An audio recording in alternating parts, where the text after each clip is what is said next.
آپ نے اپنی دعوت پیش فرمائی، کسی نے آپ کی دعوت پر لبیک نہیں کہا، بلکہ بہت تکلیف آپ کو پہنچائی۔ جب غزوہ احد میں آپ کے داڑ شہید ہو گئے اور کسی نے کہا کہ آج آپ کو سب سے زیادہ زندگی میں تکلیف پہنچی۔ بسم اللہ الرحمن الرحیم، الحمد للہ رب العالمین، والصلاة والسلام علی سید الانبیاء والمرسلین وعلی آلہ وصحبہ اجمعین ومن تبعهم بإحسان إلی یوم الدین۔ اعوذ باللہ من الشیطان الرجیم، کم من فئۃ قلیلۃ غلبت فئۃ کثیرہ۔ حضرات علماء کرام، اس ادارے کے ذمہ دار اعلیٰ حضرت مولانا اعزاز صاحب، اس بستی اور علاقے کے مسلمان بھائیوں اور اس مدرسے میں تعلیم حاصل کرنے والے عزیز بچوں اور نونہالوں، ہم لوگ بہت سے اداروں میں جانے کی سعادت حاصل کرتے رہتے ہیں۔ کچھ ادارے وہ ہیں جو تاریخ کا اتحاد کا حصہ ہوتے ہیں، ان کی تاریخ بن چکی ہے، وہ آگے بڑھ رہے ہیں۔ ہمارا وہاں جانا ہمارے لیے تو سعادت کا باعث ہوتا ہے، لیکن اس ادارے کو اس سے کوئی خاص تقویت حاصل نہیں ہوتی۔ کچھ ادارے وہ ہوتے ہیں جو تاریخ بناتے ہیں، جو ایک نیا اتحاد تیار کرتے ہیں۔ ان اداروں میں پہنچنا، وہاں کے لوگوں سے ملنا، محبت کے دو الفاظ ان کے لیے کہنا اور عام مسلمانوں کو اس کی طرف متوجہ کرنا، یہ زیادہ اہم ہے۔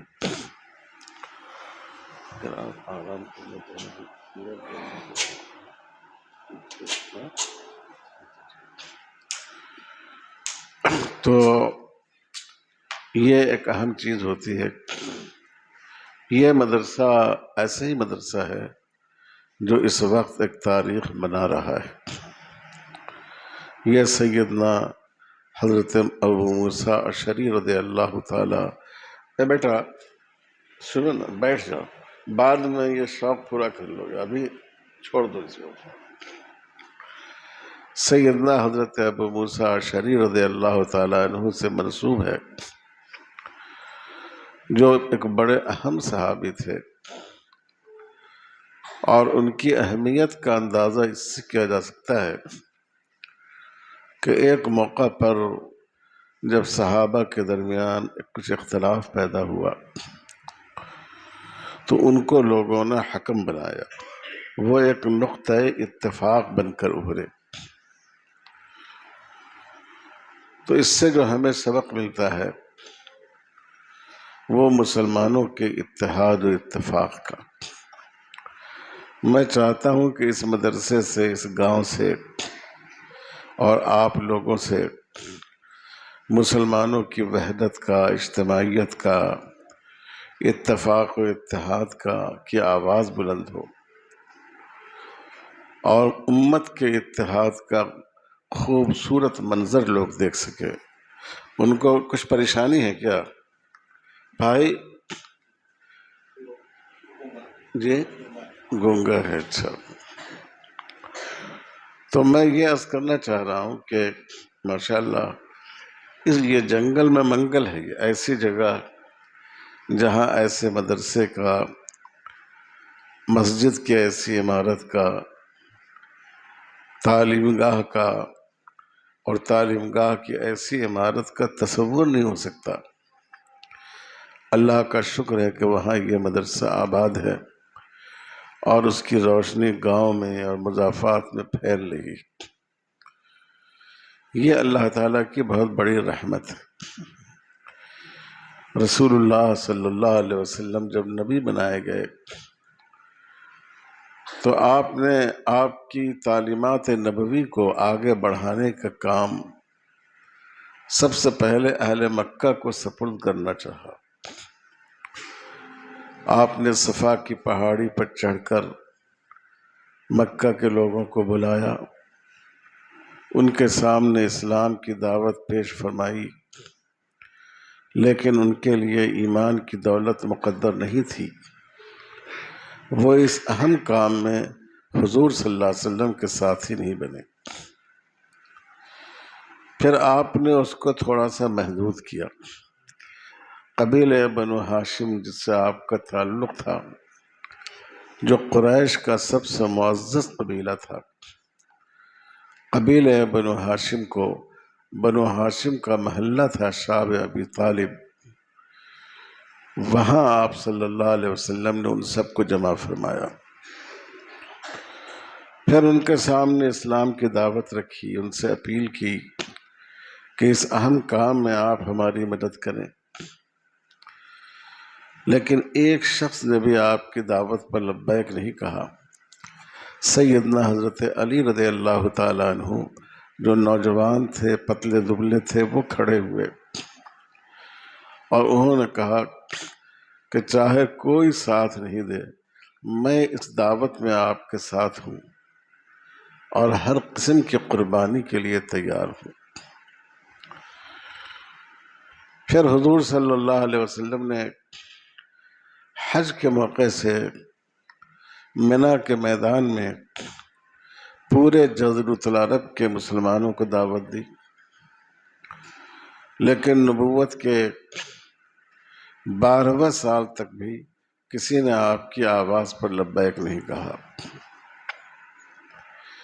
پھر حضور صلی اللہ علیہ وسلم اپنی یہ دعوت پیش کرنے کے لیے اور اس دعوت حق کے لیے مدد حاصل کرنے کے لیے آپ طائف گئے، کیونکہ مکہ کی طرح طائف جزیرۃ العرب کا ایک اہم شہر تھا اور وہاں جو بنو ثقیف کے لوگ آباد تھے وہ بہت معزز سمجھے جاتے تھے، ان کو سردار کا درجہ حاصل تھا۔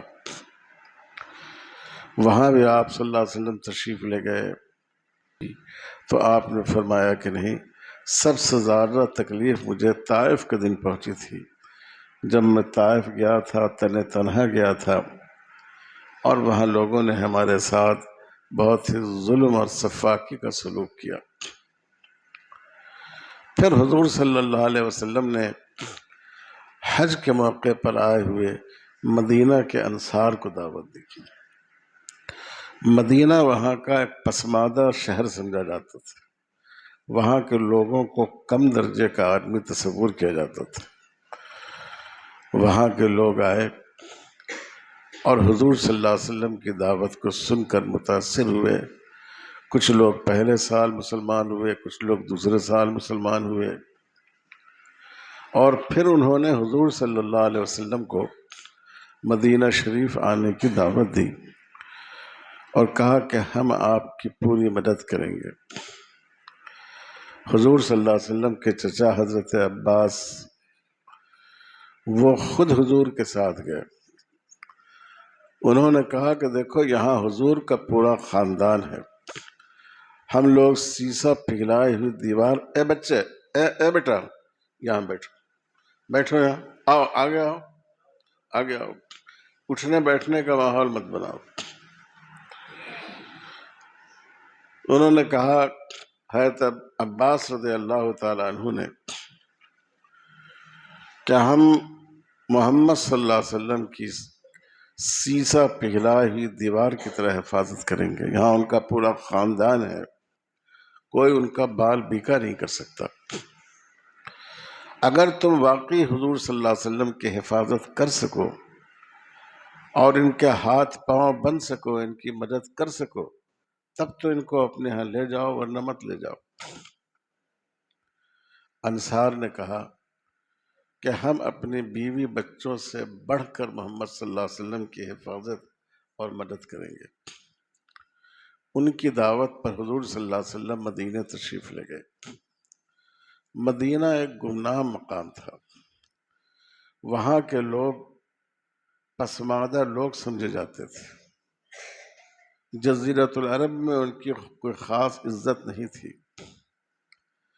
لیکن اسلام کی مدد کرنے اور حضور صلی اللہ علیہ وسلم کی مدد کرنے کی وجہ سے مدینے کی آج کیا عزت ہے۔ آپ دیکھیے کہ ہمارے آپ کے سبوں کے سینے میں مدینہ بسا ہوا ہے۔ ہم رو رو کر آہیں بلند کر کے اللہ سے التجا کرتے ہیں، ادھر آؤ، بچوں کو بلائیے، ادھر ہو، جانے مت دیجیے، ایک آدمی باہر کھڑے رہیے، نہیں نہیں آپ لوگوں کو کہنا ہوں جو اساتذہ ہیں، ایک استاد باہر کھڑے رہیے جی، کہ آپ صلی اللہ علیہ وسلم کی نسبت کی وجہ سے اور اسلام کی ابتدائی دور میں مدد کرنے کی وجہ سے آج وہ پوری دنیا کے مسلمانوں کی آنکھوں کا سرما ہے۔